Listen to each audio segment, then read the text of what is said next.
Alice in Borderland. दोस्तों ये कहानी है कुछ ऐसे लोगों की जो कि अपनी असली दुनिया से एक दूसरी दुनिया में पहुंच जाते हैं और इस दुनिया में इन्हें जिंदा रहने के लिए खेलने होंगे कई सारे ऐसे रियल लाइफ डेथ गेम जिनमें जिंदा बच पाना लगभग नामुमकिन है और अगर ये गेम नहीं खेलते तो इन्हें लेजर से मार दिया जाएगा। लेकिन आखिर कैसे हैं ये डेथ गेम और क्या इस कहानी के हीरोज इस दुनिया में सर्वाइव करके अपनी असली दुनिया में पहुंच पाएंगे? चलिए देखते हैं इस सीरीज में।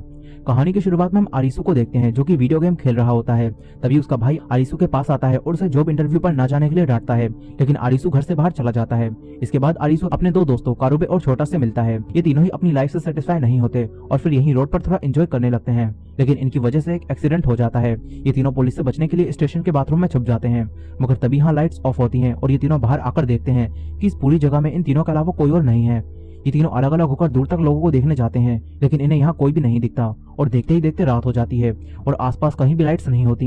ये तीनों रोड के बीच में बैठकर ये सोचने लगते हैं कि आखिर शहर के सभी लोग अचानक से कहाँ गायब हो गए। और तभी इनके सामने बिल्डिंग की स्क्रीन पर इन्हें पता चलता है कि ये तीनों एक गेम में है और जल्दी ही गेम स्टार्ट होने वाला है। फिर इन तीनों को एक एरो की मदद से लाइट वाले एरिया को दिखाया जाता है और ये तीनों दौड़ते हुए उस लाइट के पास आते हैं और ये एक बिल्डिंग होती है। आरिसू, कारुबे और छोटा तीनों बिल्डिंग के अंदर जाते हैं जहां इन तीनों को एक फोन मिलता है जो कि इन्हें गेम के बारे में बताता है, लेकिन इन तीनों को कुछ भी समझ नहीं आता। अब तभी यहाँ एक और लड़की शिबुकी भी आ जाती है जो कि उन्हीं फोनों में से एक फोन को उठाती है और फिर इन्हें बताती है कि ये गेम है और अब कोई भी इन बॉर्डरलैंड्स को पार करके गेम में एंटर करने के बाद वापस नहीं जा सकता। इसके बाद इनके साथ एक और लड़की इस गेम को ज्वाइन करती है और इन्हें एरो के जरिए स्टार्टिंग पॉइंट मिलता है, जिसके बाद ये सब गेम रूम में पहुंच जाते हैं जिसके अंदर 2 दरवाजे होते हैं और इन्हें 2 मिनट के अंदर एक सही दरवाजे को चुनकर अगले रूम में पहुंचना होगा। यहाँ वो लड़की एक गलत दरवाजा खोल देती है जिसे एक लेजर से वो मर जाती है। ये देखकर बाकी सब दूसरे दरवाजे से अगले रूम में पहुंच जाते हैं क्योंकि वही सही दरवाजा बचा था। अब इस रूम में भी 2 दरवाजे लगे होते हैं और इन्हें यहाँ से अगले रूम में पहुंचने के लिए 1 मिनट 50 सेकंड दिए जाते हैं, लेकिन अब कोई भी दरवाजे को नहीं खोलना चाहता था, जिस वजह से इन तीनों में लड़ाई होने लगती है। तभी कारुबे एक दरवाजे को खोलता है और किस्मत से यह सही दरवाजा होता है। ये सब अगले रूम में पहुंच जाते हैं।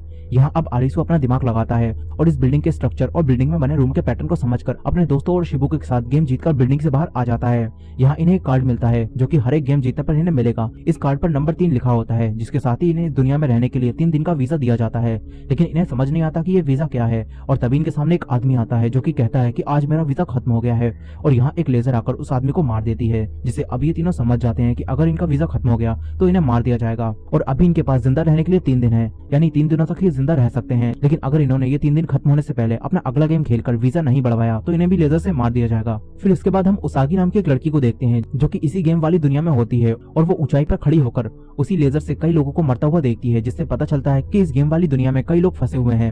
इसके बाद हम एक फ्लैशबैक के सीन को देखते हैं जहां हमें उसागी को दिखाया जाता है जो कि अपने डैड के साथ माउंटेन क्लाइंबिंग कर रही होती है। फिर कहानी वापस गेम वर्ल्ड में आती है जहां उसागी अपने डैड को याद कर रही थी और इस वक्त उसागी के पास भी एक विक्ट्री कार्ड होता है, यानी कि वो भी एक गेम को खेल चुकी है।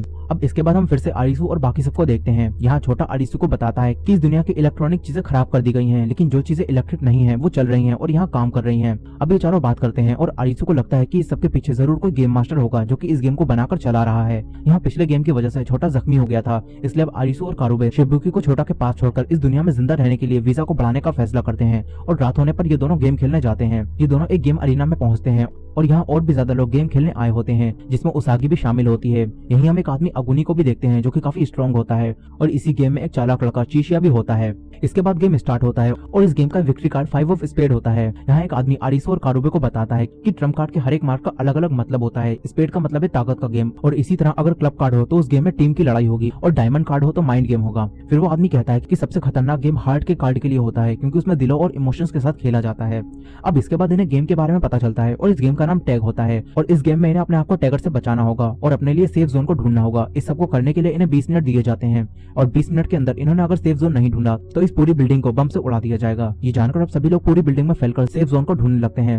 यहाँ वही लड़का चीशिया बड़ा ही कॉन्फिडेंट होता है और बिल्डिंग के टॉप फ्लोर पर जाकर खड़ा हो जाता है, जिसके बाद 20 मिनट का टाइम स्टार्ट होता है और टैगर यहाँ आ जाता है। टैगर भी एक ह्यूमन होता है, लेकिन इसने मास्क पहना होता है और इसके पास गन भी होती है। टैगर के सामने जो भी प्लेयर आता है वो उसे गन से शूट कर देता है। सभी लोग उस टैगर से बचकर सेफ जोन को ढूंढ रहे होते हैं। आरिसू कारुबे से कहता है कि हमें इस बिल्डिंग में ऐसा रूम ढूंढना होगा जिसका दरवाजा लॉक ना हो।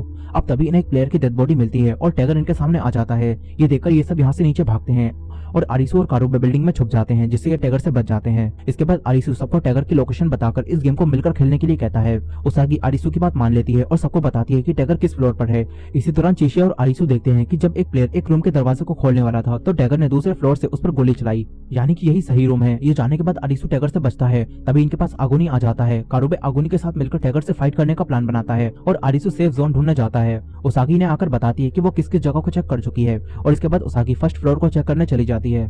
आरिसू फिर से उसी रूम के पास आता है और चिशिया भी यहाँ आ जाता है और फिर ये दोनों इस रूम के अंदर जाते हैं, लेकिन यहाँ भी एक टैगर छुपा होता है। चिशिया, आरिसू और उसागी मिलकर काम करते हैं और इस टैगर को रोककर सेफ जोन में लगे दोनों बटन को एक साथ दबा देते हैं, जिससे गेम यहीं खत्म हो जाता है और जिंदा बचे सभी प्लेयर्स इस गेम में जीत जाते हैं। फिर सब देखते हैं कि टैगर तो एक लेडी थी और उस लेडी के हारने के बाद उसकी यहाँ डेथ हो जाती है। दूसरी तरफ जिस टैगर से कारुबे और आगुनी फाइट कर रहे थे वो भी मर जाता है और इसे देखकर आगुनी और कारुबे समझ जाते हैं कि ये भी गेम खेल रहे थे, लेकिन इस गेम में हम जीते इसलिए इन्हें मार दिया गया। अब यही मरे हुए प्लेयर के पास से कारुबे को एक डिवाइस मिलता है जिसमें से कोई कह रहा होता है कि बीच पर वापस लौट जाओ, वहीं सारे सवालों के जवाब मिलेंगे। वहीं दूसरी तरफ आरिसू इस बात की गिल्ट में होता है कि वो लेडी उसकी वजह से मर गई, लेकिन उसागी उससे कहती है कि सभी को गेम खेलने के लिए मजबूर किया गया है और जिंदा रहने के लिए हमें ये सब करना पड़ेगा। जिसके बाद उसागी यहाँ से चली जाती है और फिर इस बिल्डिंग की लाइट्स ऑफ हो जाती हैं क्योंकि गेम खत्म हो चुका है। लेकिन चिशिया उसी रूम में होता है और उसे टैगर के पास से एक पेज मिलता है जिस पर कहीं जाने का मैप बना होता है। फिर आरिसू और कारुबे वापस छोटा और शिबुकी के पास आते हैं। कारुबे यहाँ सबको उस मैसेज के बारे में बताता है और कहता है कि हमें बीच ढूंढना होगा, लेकिन यहाँ एक प्रॉब्लम आ जाती है क्योंकि छोटा का पैर अब भी जख्मी था और शिबुकी और छोटा दोनों का वीजा आज खत्म हो रहा था, इसलिए सब पहले गेम खेलकर वीजा बढ़ाने का फैसला करते हैं और रात होने पर गेम खेलने के लिए गेम अरीना को ढूंढते हैं। इसके बाद इन्हें गेम अरीना मिल जाती है और ये चारों गेम में एंटर करते हैं, लेकिन इन चारों के अलावा इस गेम अरीना में और कोई नहीं होता। इन चारों को एक एक हेडसेट मिलता है जिसे ये चारों पहन लेते हैं, जिसके बाद गेम शुरू होता है और ये गेम 7 ऑफ हार्ट कार्ड के लिए होता है, यानी इस गेम में इनके इमोशंस के साथ खेला जाएगा।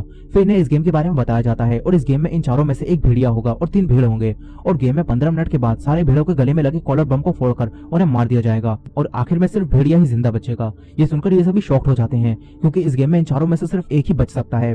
अब यहाँ सबसे पहले छोटा भेड़िया बनता है, लेकिन जब छोटा आरिसू के साथ आई कांटेक्ट करके आंखों को बंद करता है तो आरिसू भेड़िया बन जाता है और ऐसा ही जब आरिसू कारुबे के साथ करता है तो कारुबे भेड़िया बन जाता है। शिबुकी समझ जाती है कि टाइम खत्म होने तक इस गेम में भेड़िए को छुपकर रहना है, इसलिए शिबुकी कारुबे को धोखा देकर खुद भेड़िया बन जाती है और छुपने के लिए भाग जाती है। कारुबे उसे मारने के लिए उसके पीछे जाता है और शिबुकी को पकड़ लेता है, जिसके बाद कारुबे भेड़िया बन जाता है। मगर तभी आरिसू कारुबे के सामने आता है और अब आरिसू भेड़िया बन जाता है। आरिसू सबसे कहता है कि हमें शांत होकर मिलकर बचने का रास्ता ढूंढना होगा, लेकिन अब यहाँ ये चारों जिंदा रहने के लिए आपस में ही लड़ने लगते हैं। ये देखकर आरिसू भागता है, लेकिन शिबुकी और कारुबे आरिसू को ढूंढ लेते हैं।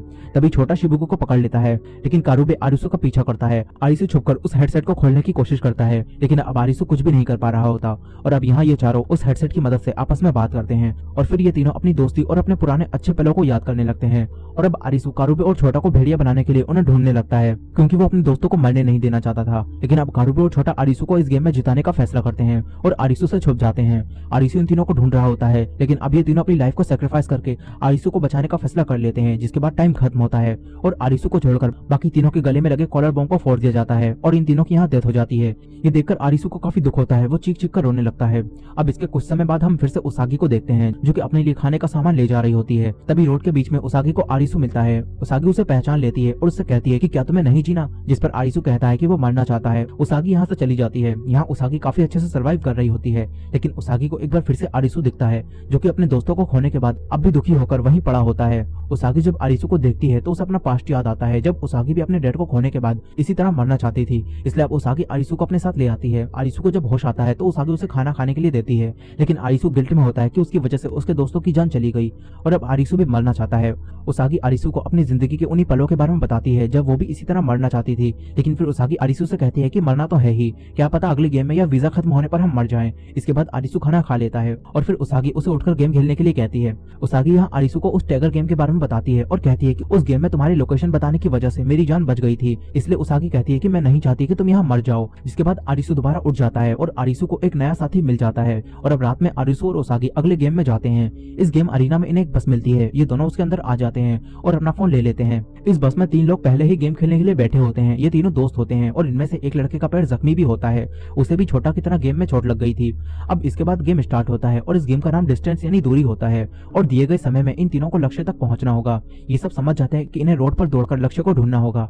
यहाँ उन तीनों लड़कों में से एक लड़का इस बस को चलाने की कोशिश करता है, लेकिन इस बस को चलाने के लिए इसमें फ्यूल नहीं होता और फिर ये देखते हैं कि इनकी दूरी अभी 0 है, इसलिए ये सब दौड़ने का फैसला करते हैं। लेकिन इन तीनों लड़कों में से जिसका पैर जख्मी था वो दौड़ नहीं सकता था, इसलिए वो यहीं रहकर अपने दोस्तों को आगे जाने के लिए कहता है, जिसके बाद आरिसु, उसागी और बाकी दोनों लड़के यहाँ से आगे दौड़ना शुरू कर देते हैं और काफी देर तक दौड़ने के बाद ये देखते हैं कि इनकी दूरी बढ़ रही है और बहुत देर तक दौड़ने की वजह से ये सब काफी थक जाते हैं। मगर फिर इनके सामने एक पैंथर आ जाता है जो कि इन पर हमला कर देता है।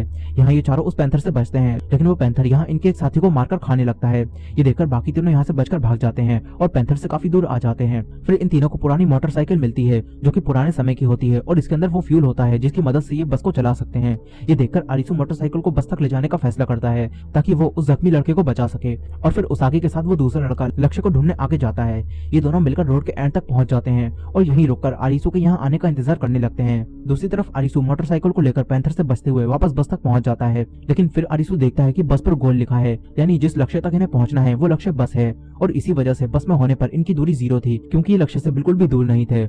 वहीं दूसरी तरफ उसागी और वो लड़का यहाँ बैठकर आरिसु के यहाँ आने का इंतजार कर रहे होते हैं, मगर अब यहाँ टाइम खत्म होता है और अब यहाँ पानी आने लगता है। ये देखकर ये दोनों यहाँ से वापस भागते हैं, लेकिन अब वो लड़का पानी में बह जाता है। उसागी बचकर भाग रही होती है और तभी आरिसु यहाँ बस लेकर आ जाता है और उसागी बस के अंदर आ जाती है, जिससे ये तीनों डूबने से बच जाते हैं और फिर इन तीनों को होश आता है और ये तीनों जिंदा बच गए होते हैं और इन्होंने इस गेम को जीत लिया होता है और इससे इनका वीजा बढ़ जाता है। यहाँ वो लड़का जिसका पैर जख्मी होता है वो इन्हें अकेला छोड़कर चला जाता है। फिर आरिसु उसागी को उसी मैसेज के बारे में बताता है और कहता है कि उन्हें बीच ढूंढना होगा, जिसके बाद आरिसु और उसागी बीच को ढूंढने के लिए निकल जाते हैं और इसके बाद ये दोनों एक ऐसी जगह को ढूंढते हैं जहाँ लाइट्स होती हैं और यहाँ कई सारे लोग रह रहे होते हैं। यहाँ कुछ लोग इन दोनों को पकड़ लेते हैं और फिर इनकी आंखें खुलती हैं तो ये दोनों एक हॉल में होते हैं जहाँ कई सारे लोग इनके सामने खड़े होते हैं और इसके बाद यहाँ इनका लीडर आता है जिसे यहाँ सब लोग टोपी वाला कहते हैं। ये सभी लोग भी इसी दुनिया में आरिसु की तरह फंसे होते हैं और जिंदा रहने के लिए गेम को खेलते हैं।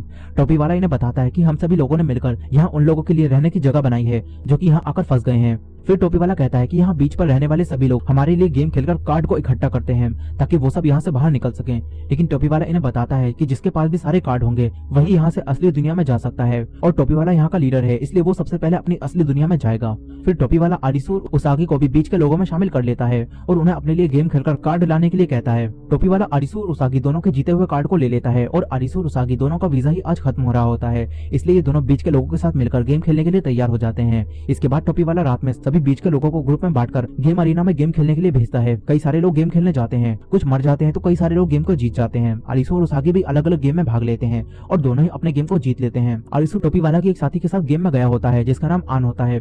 आन आरिसु को परखती है कि क्या आरिसु बीच के लोगों में शामिल होने लायक है या नहीं और इसलिए आन सब जानते हुए भी आरिसु को अकेले ही गेम को सॉल्व करने के लिए कहती है। आरिसु भी अपनी समझदारी से समय खत्म होने से पहले ही गेम को पूरा कर देता है जिससे इन सभी की जान बच जाती है। इसके बाद गेम में जीते हुए सभी लोग वापस बीच पर आते हैं। फिर यहाँ हमें पता चलता है कि इस बीच पर लोग 2 भागों में बटे हुए हैं। कुछ लोग अगुनी के साथ हैं जिसे हमने पहले भी देखा था और वो इसी बीच पर रहता है और अगुनी के साथ जो भी लोग होते हैं उन सभी के पास हथियार हैं, लेकिन टोपी वाला और उसे सपोर्ट करने वाले लोग ज्यादा पावरफुल हैं और अगुनी को टोपी वाला की बात माननी पड़ती है। अब यहाँ अगुनी के लोग आरिसु से लड़ने लगते हैं, तभी टोपी वाला यहाँ आकर अगुनी से सबको रोकने के लिए कहता है और वो सब अगुनी की बात मानते हैं इसलिए रुक जाते हैं। इसके बाद टोपी वाला समझ चुका था कि आरिसु बहुत समझदार है, इसलिए टोपी वाला आरिसु को बीच के खास सदस्यों में शामिल कर लेता है। फिर खास सदस्यों को मीटिंग में बुलाया जाता है। चीशिया भी इसी बीच पर रहता है और वो भी खास सदस्यों में शामिल होता है। इसके बाद ये सब जीते हुए कार्ड को देखते हैं और इन्हें पता चलता है कि फेस कार्ड को छोड़कर इन्हें बस 10 ऑफ हार्ट का कार्ड चाहिए, लेकिन उसे जीतना आसान नहीं है और ये अब तक किसी भी गेम में नहीं आया है। और अब यहाँ टोपी वाला का वीजा खत्म होने वाला होता है, इसलिए अब वो अगले गेम में हिस्सा लेने का फैसला करता है।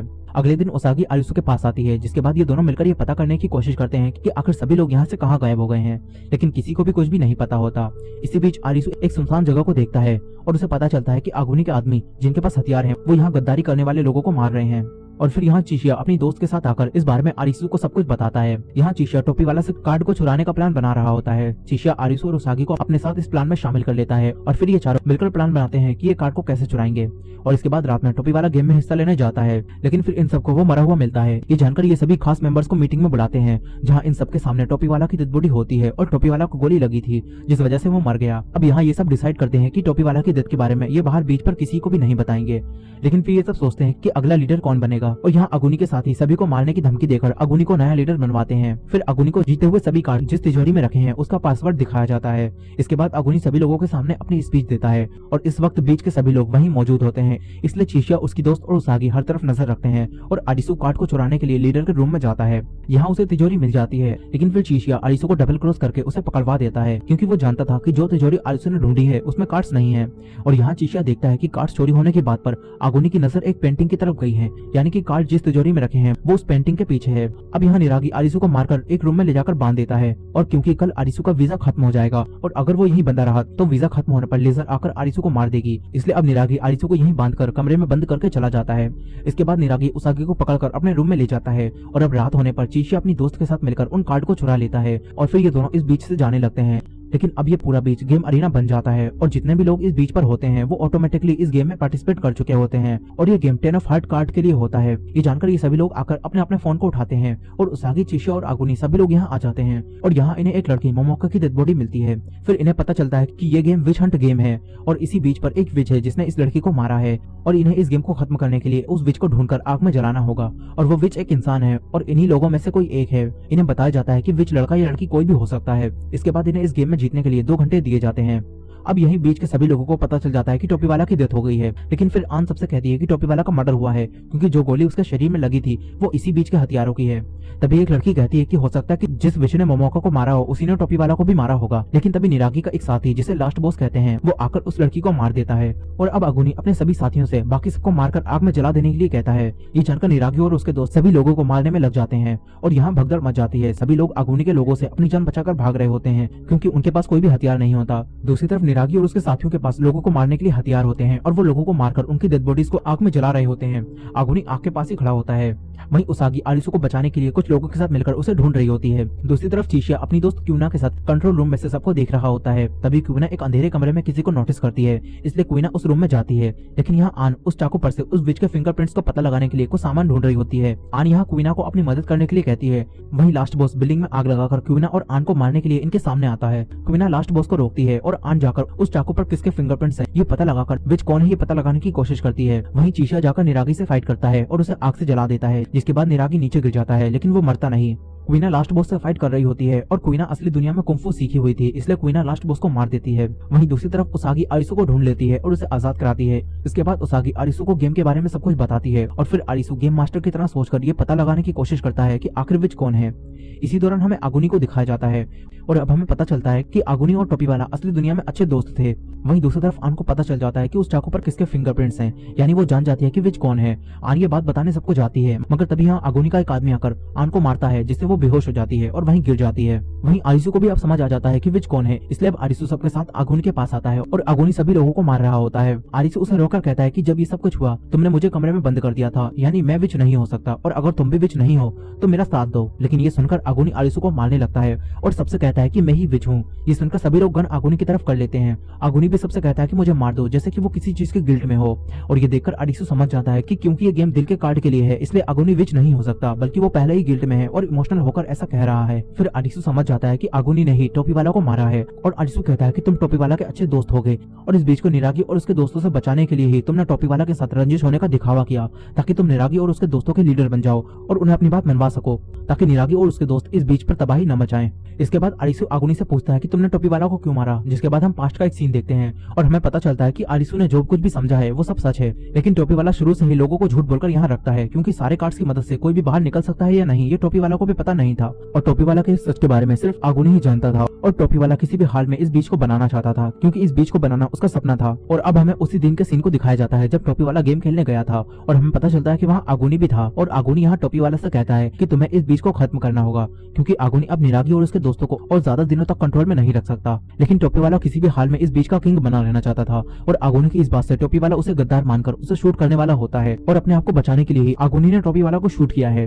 और आगुनी अपने दोस्त की मौत की गिल्ट की वजह से ही बीच पर सभी लोगों को मार रहा है। आगुनी को लगता है कि बीच के लोगों की वजह से ही टोपी वाला ऐसा बन गया था और बीच के लोग ही उसकी मौत के जिम्मेदार हैं। इसी वजह से आगुनी अब सभी लोगों को मार देना चाहता है और इसी मौके का फायदा उठाकर गेम मास्टर ने 10 ऑफ हार्ट कार्ड का गेम यहाँ रखा है। अब यहाँ आरिसू ने पूरी मिस्ट्री को सॉल्व कर लिया होता है और वो सबसे कहता है कि विच खुद मोमोका ही होगी, उसने अपने आप को खुद ही मारा होगा। लेकिन आगुनी इमोशनल होकर सबसे कह रहा होता है कि मैं ही विच हूँ और ये कहकर आगुनी सबको मारने लगता है ताकि सब लोग मिलकर उसे मार दें। ये देखकर आरिसू की एक साथी आरिसू से कहती है कि मैं आगुनी को थोड़ी देर के लिए रोक सकती हूँ, लेकिन इतने समय में तुम्हें सबको बचाने के लिए मोमोका की डेड बॉडी को आग में जलाना होगा। जिसके बाद वो लड़की सबसे चीखकर कहती है कि मैं इस गेम की डीलर हूँ और तभी एक लेजर आकर उस लड़की को मार देती है, जो देखकर यहाँ सभी लोग रुक जाते हैं। और तभी यहाँ क्वीना आन के साथ आती है और आन सबको बताती है कि इस चाकू पर उल्टी पकड़ के निशान है, यानी मोमोका ने खुद को अपने आप ही मारा है। ये सुनकर सबको लगने लगता है कि मोमोका ने ही अपने आप को मारकर आखिरी गेम स्टार्ट किया होगा और ये लड़की जो कि कह रही थी कि वो गेम डीलर है जरूर कुछ जानती होगी, तभी तो सच सामने आने से पहले ही लेजर से मर गई। फिर इन सबको लगने लगता है कि जरूर कोई और है जो कि इन्हें कंट्रोल कर रहा था। अब तभी यहाँ निरागी भी आ जाता है जो कि अब भी जिंदा होता है और निरागी सबको गन से शूट करके मारने लगता है। उसागी उसे रोकने की कोशिश करती है, लेकिन अब निरागी उसागी और आरिसु दोनों को शूट करने वाला होता है, मगर तभी इनके सामने अगुनी आ जाता है और गोली अगुनी के लगती है, लेकिन अगुनी निरागी को पकड़कर अपने साथ आग में ले जाता है। जिसके बाद इन दोनों का क्या होता है ये हमें नहीं बताया जाता और ये देखकर सभी लोग तुरंत मोमोका की डेड बॉडी को उठाते हैं और आग में जला देते हैं, जिससे अब ये गेम खत्म होता है और जिंदा बचे हुए सभी लोग गेम में जीत जाते हैं। और फिर इन्हें आखिरी नंबर कार्ड मिलता है और चीशिया आकर इस कार्ड को उठा लेता है। इसी बीच आरिसु को उस लड़की जो कि कह रही थी कि वो गेम डीलर है, उसके पास से आरिसु को एक फोन मिलता है जिसमें एक वीडियो रिकॉर्ड हो रही होती है। और फिर सब खत्म होने के बाद आरिसु उसागी के साथ उस फोन में रिकॉर्डेड वीडियो को देखता है और इस वीडियो से आरिसु को पता चलता है कि मोमोका और वो लड़की दोनों ही किसी के कहने पर मजबूर होकर कुछ लोगों के साथ मिलकर गेम को बनाती थी। फिर इसके बाद मोमोका और वो लड़की इस वीडियो में एक खुफिया जगह को दिखाती हैं जिसमें कई सारे लोग बैठे होते हैं और ये वीडियो देखने के बाद आरिसु उसागी के साथ उसी खुफिया जगह पर जाता है, लेकिन अब यहाँ कोई भी जिंदा नहीं होता। जितने भी लोग यहाँ होते हैं उन्हें लेजर से मारा गया होता है। अब तभी यहाँ इनके सामने चीशिया अपनी दोस्त कुविना के साथ आ जाता है। चीशिया इनसे कहता है कि अब उसके पास फेस कार्ड को छोड़कर सारे नंबर वाले कार्ड आ चुके हैं। आरिसु चीशिया से पूछता है कि तुम यहाँ कैसे आए, जिस पर चीशिया आरिसु को वही पेज दिखाता है जो कि उसने टैगर गेम में टैगर के पास से ले लिया था और चीशिया कहता है कि उसने इस पेज पर बने मैप को समझा और यहाँ तक पहुंचा, मगर अब यहाँ सभी लोग मर चुके हैं, यानी ये सब गेम मास्टर नहीं है बल्कि इनके ऊपर भी कोई और है। और फिर इनके सामने स्क्रीन पर इन्हें एक लेडी दिखती है जिसे देखकर ये सब चौंक जाते हैं क्योंकि वो लेडी इनके साथ बीच पर रहती थी और अब इन्हें यहाँ पता चलता है कि वही लेडी ये सब कुछ कर रही है। और वो लेडी ने बताती है कि तुम सभी प्लेयर्स ने इस गेम के फर्स्ट स्टेज को कंप्लीट कर लिया है और तुमने सभी नंबर्स के कार्ड को जीत लिया है और अब ये गेम सेकंड स्टेज में पहुंच गया है जहाँ तुम्हें फेस कार्ड को जीतने के लिए गेम खेलने होंगे और अब गेम और भी ज्यादा हार्ड हो जाएंगे। और इसी एंडिंग के साथ एलिस इन बॉर्डरलैंड का सीजन 1 यहीं खत्म हो जाता है। तो दोस्तों ये थी एलिस इन बॉर्डरलैंड के सीजन 1 की फुल स्टोरी। आई होप कि आपको ये स्टोरी पसंद आई होगी। वीडियो पसंद आई हो तो वीडियो को लाइक करना मत भूलिएगा और चैनल पर नए हो तो चैनल को सब्सक्राइब कर लीजिए। मिलता है नेक्स्ट वीडियो में।